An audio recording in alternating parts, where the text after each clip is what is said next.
नमस्ते दोस्तों। आज हम जो वीडियो बनाएंगे या बता रहे हैं उसका शीर्षक है the maintenance and welfare of senior parents and senior citizens act 2007। दोस्तों, इस एक्ट का बनाने का उद्देश्य क्या था? इस एक्ट का बनाने का उद्देश्य यह था कि जो माता पिता हैं या जो सीनियर सिटीजन्स हैं, उनकी अगर उनके बाल बच्चे या सीनियर सिटीजन्स का कोई रिश्तेदार उनकी देखभाल नहीं करता होगा तो ऐसी हालत में माँ बाप की या सीनियर सिटीजन्स की क्या अधिकार हैं। दोस्तों, इस एक्ट को समझने से पहले हम कुछ डेफिनेशन समझेंगे। डेफिनेशंस क्या क्या हैं? सबसे पहले पेरेंट्स कौन हैं। दूसरा, सीनियर सिटीजन्स कौन है। तीसरा, चिल्ड्रन कौन है। और सीनियर सिटीजन्स का रिलेटिव्स यानी कौन व्यक्ति हो सकता है। और मेंटेनेंस एंड वेलफेयर, इसका क्या मतलब है। सबसे पहले मैं आपको पेरेंट्स की डेफिनेशन बताता हूँ।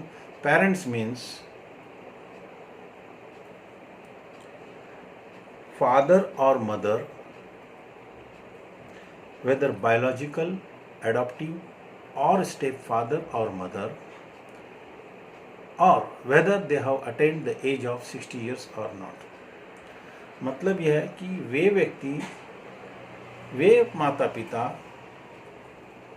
जो जन्मदाता हैं, जिन्होंने बच्चे को गोद लिया था, या वे माता पिता जो सौतेले हैं, ऐसे सभी माँ बाप पेरेंट्स की डेफिनेशन में आते हैं। अब सीनियर सिटीजन्स किसे कहा जाता है वो हम समझेंगे। सीनियर सिटीजन्स का मतलब होता है वह व्यक्ति जो भारतीय है और जिसकी उम्र 60 साल से ऊपर है। Means that person who is a Indian and has attained the age of 60 years and above is called as senior citizens. Now we will come to the definition of children. Children means who are children?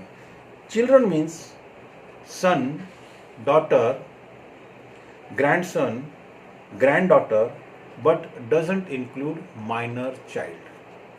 इसका मतलब ये हुआ कि children की definition में, children का मतलब बच्चे, चिल्ड्रन की डेफिनेशन में लड़का लड़की उनके बच्चे ये सभी आते हैं, पर उनकी उम्र 18 साल से कम नहीं होनी चाहिए, उन्हें हम चिल्ड्रन कहेंगे।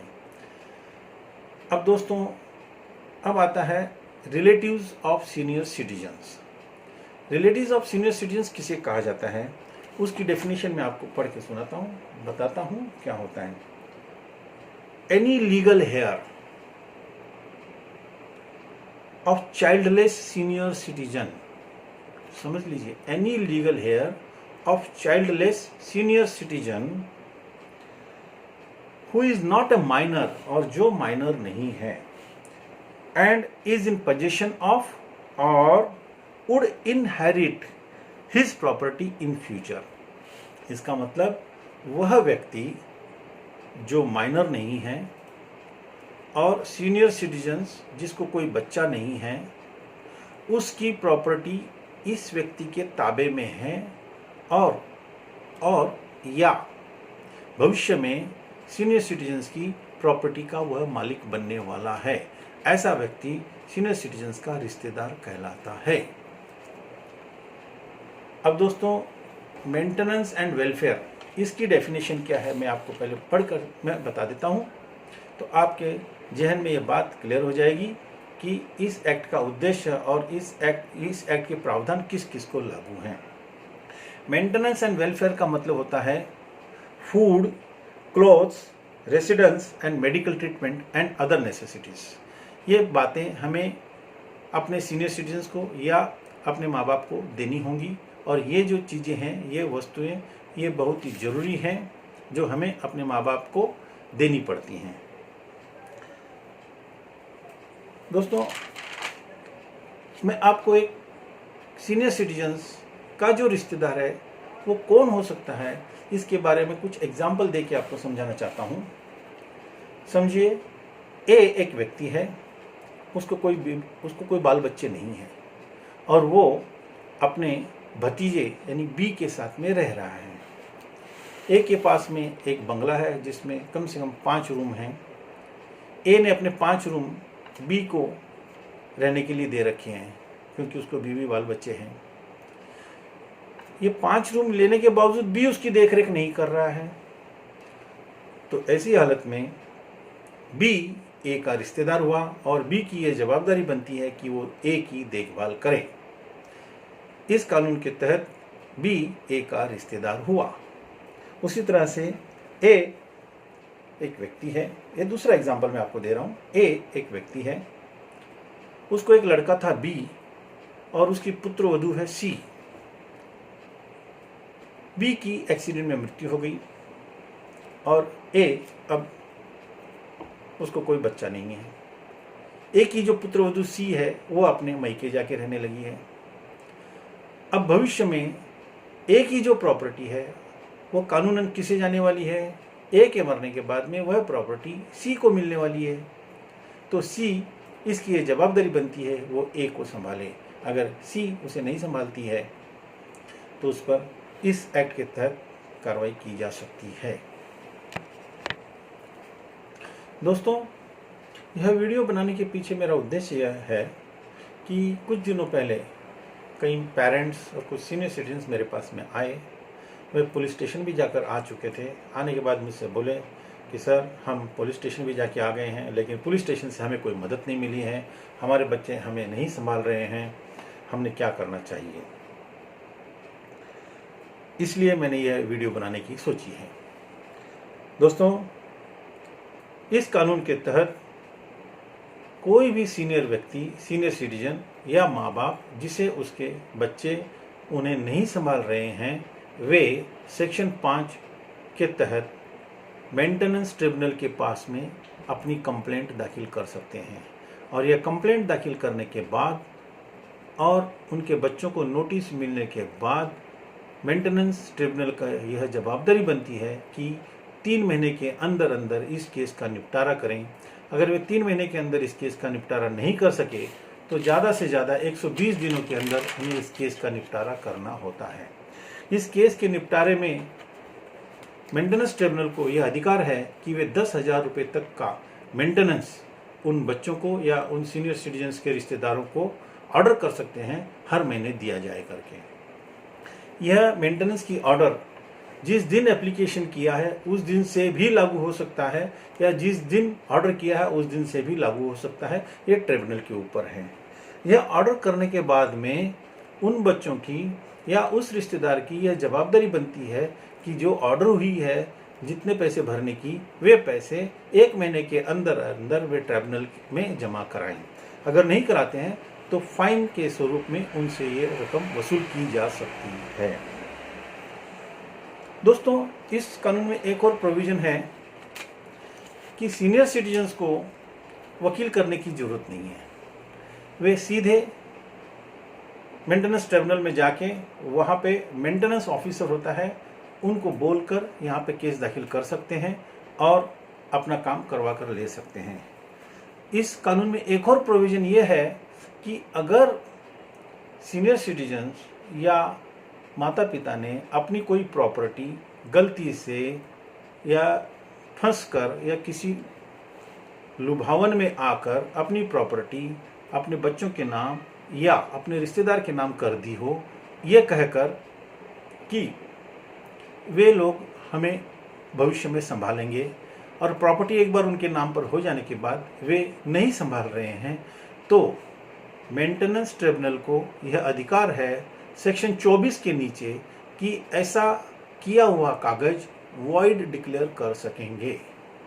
यानी ऐसा कोई भी जो कागज पेरेंट्स द्वारा या सीनियर सिटीजन्स द्वारा गलती से हो गया होगा, तो पेरेंट्स को या सीनियर सिटीजन्स को घबराने की आवश्यकता नहीं है। वे मेंटेनेंस ट्रिब्यूनल में ऐसा केस दाखिल करके इस तरह से किया हुआ कागज इलीगल है ऐसा डिक्लेयर करवा के ले सकते हैं। दोस्तों, इस कानून में एक अच्छी प्रोविजन और भी है और वो ये है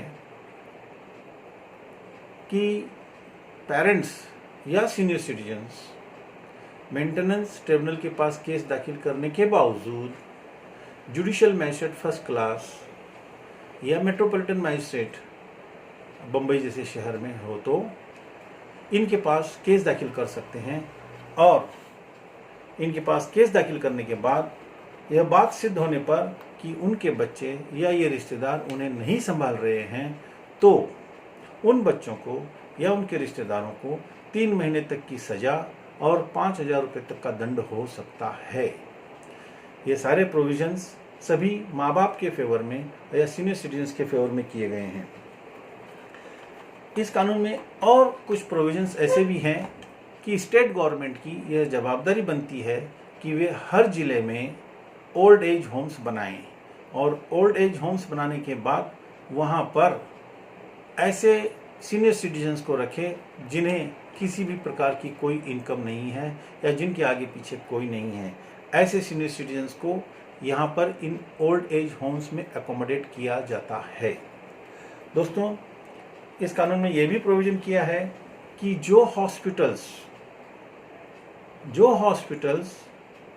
गवर्नमेंट द्वारा फंडेड हैं या पार्शली फंडेड हैं, ऐसे हॉस्पिटल्स की यह जवाबदारी बनती है कि इस तरह से जो सीनियर सिटीजन्स उनके हॉस्पिटल में आएंगे उनको free of charge, free of cost treatment देंगे। यानी कि ऐसे जो हॉस्पिटल्स जो गवर्नमेंट के मदद पर चलते हैं, ऐसे हॉस्पिटल्स को इन सीनियर सिटीजन्स को फ्री में ट्रीटमेंट देनी पड़ती है। दोस्तों, इस एक्ट में एक अच्छी प्रोविजन और है, वो ये है कि स्टेट गवर्नमेंट की यह जवाबदारी है कि इस एक्ट की जन जागृति करें। इस एक्ट की जन जागृति करें तो कैसे करें?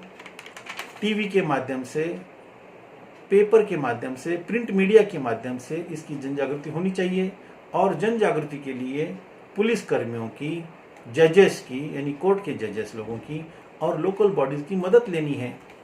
परंतु दोस्तों, मैं आपसे ये पूछना चाहता हूँ, अभी तक आपके गली में, आपके मोहल्ले में, आपके शहर में इस प्रकार के, इस कानून की जन जागृति के कितने लेक्चर्स हुए हैं?